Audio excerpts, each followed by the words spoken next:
And the Mayor is not telling you the sort of crimes that are reported. He's saying 5% of crimes are reported at a police desk, but he is not telling you that 14% of rapes are reported at a police front desk.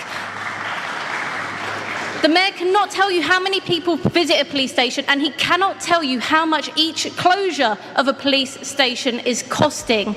We have not been told any of this information, and that is what you as the public should have. Susan Hall takes aim at Mayor Sadiq Khan, and she's not holding back. Assembly Member Susan Hall. Thank you, Charlene. It's somewhat typical that the Mayor started his answer by blaming somebody else, because that's what he does all the time, and some of us are sick to death of it. So if I start off, I agree with my colleague here about front counters, and we're on the Police and Crime Committee together, and we have been fighting this from the minute we knew about it. The Deputy Mayor knew about it as well in November. It's such a shame that they don't think to share this with us, because we'd have started campaigning against it straight away. So my colleague has answered beautifully over that, and we will continue to fight because people want their front counters. The Mayor promised he'd keep them, but you cannot rely on anything he says. And then we go to the far right. Well, let me tell you, we are sick to death of being called the far right. The number of people that went on that march this weekend, they're not political at all. They're just very, very fed up. They're very fed up with this Labour government and the problems they're causing. They've been fed up with this Labour mayor for a very long time, and they wanted to walk through the streets so that people would know. And the fact that they're carrying Union Jacks or the Union flag or the St George's flag, that doesn't mean anything other than that they're proud of their flag, and as am I, let me tell you. They're not far right, and I wish you'd stop calling people far right. This is what he always used to do to opponents. Okay, Susan Hall, are you going to be answering the question? I am. I don't believe you are answering the question. Well, I think I am, but I'll move on to the next bit if you like. Carnival. Now, the police have to be there at Carnival, 7,000 of them on each day.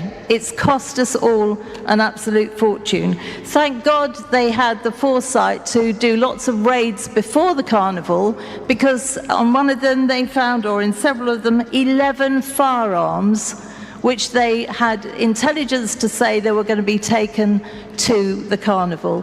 Had they have done, I suspect we would have had murders this year. Thank God we didn't, and I put that down to damn good policing before the event started. We have to have these things. I think there were 5 stabbings. The amount of police officers that are injured every single year is nothing short of a disgrace. No police officers should ever be attacked, whether it's a march, a festival, a carnival. It's outrageous. And this I will agree with the Mayor on, because I've been saying it too. It is a victim of its own success. The roads are not wide enough to keep the carnival there. And every year you just hold your breath and hope that nothing fatal is going to happen. Okay. The Mayor keeps blaming others. That's what he always does. And frankly, we're sick of it. He can't even tell us how much it costs to close police stations, or how many people rely on them. The public deserves those answers. And let me say this. Stop calling ordinary people far right. The thousands who marched this weekend weren't extremists.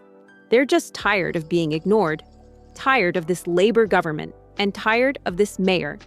They carry the Union Jack because they're proud of it, not because of politics. As for the Notting Hill Carnival, 7,000 police officers on duty, millions spent, and still officers get injured every year. It's become a victim of its own success. And one day, if we don't act wisely, tragedy could strike. Enough excuses, Mayor. Londoners deserve honesty, safety, and respect. Thank you very much, Susan Hall. Right, I'm going to go to an online question because they're back working again. This is the question that had the most likes online. As a woman, I sometimes still feel nervous walking home at night. What are you doing to tackle violence among women and girls so that women feel safe wherever they are, Mr. Mayor? Well, thanks for that question online. I mean, this is one of the biggest challenges we face as a society. Each 3 days across our country, a woman is killed at the hands of a man. We have an epidemic of violence against women and girls. So from City Hall, we've invested more than £230 million to tackle the issue of violence against women and girls. The enforcement side, we're using a terrorist tactic called V100. The most violent offenders, the police are going after. They've made record numbers of arrests. As a consequence, rape charges are up, and other charges of domestic abuse, domestic violence are up. We're using the prevention orders the government's given, and the police have now set up in every BCU an anti-stalking and a predator unit as well to take action against those at the enforcement side. At the prevention side, we've got to change boys' attitudes in particular in primary school and secondary school. So we're doing relationship training. We're working with boys in particular and girls in relation to what is a healthy attitude towards girls. We're trying to make sure children know how to call out red flags at a young age, so boys don't grow up to be misogynistic adults. Girls have the confidence to say no as well. Working with councils to improve the public realm, so you have well-lit streets.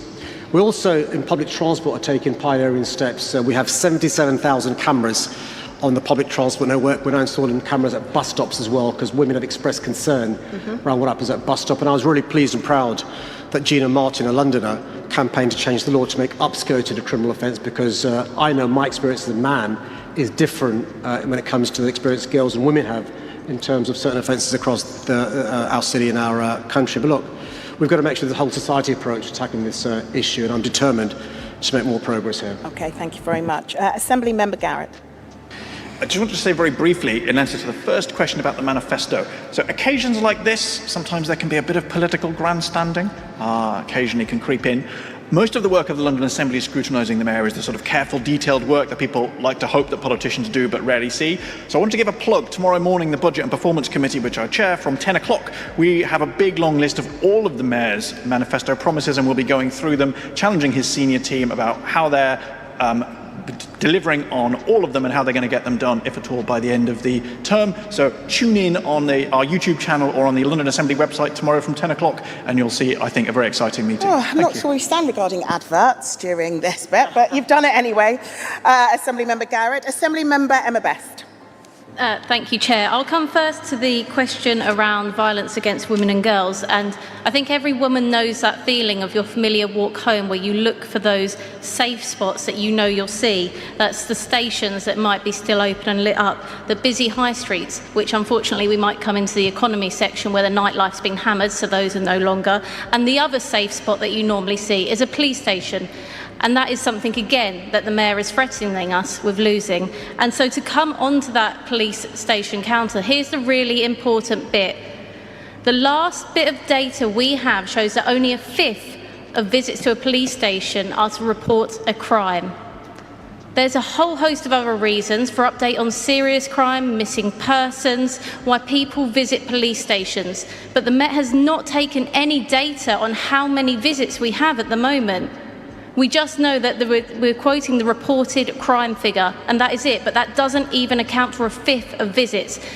And the mayor is not telling you the sort of crimes that are reported. He's saying 5% of crimes are reported at a police desk, but he is not telling you that 14% of rapes are reported at a police front desk.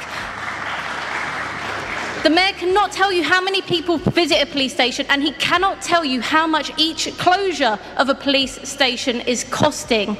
We have not been told any of this information, and that is what you as the public should have. The other information that I think is really important around police stations is, where do people have to go?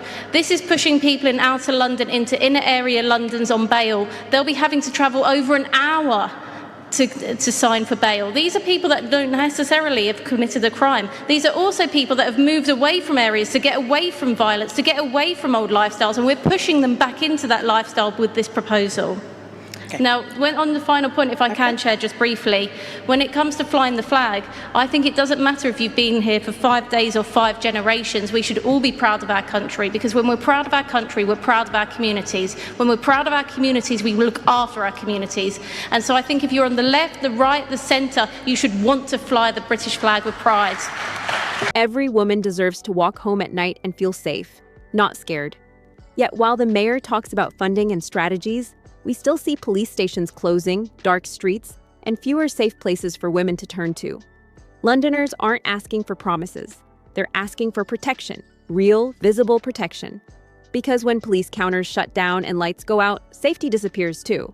And let's be clear, being proud of our flag doesn't make anyone far right. It means being proud of your country, your street, your community. Whether you've been here 5 days or 5 generations, pride unites us. It doesn't divide us. London deserves better.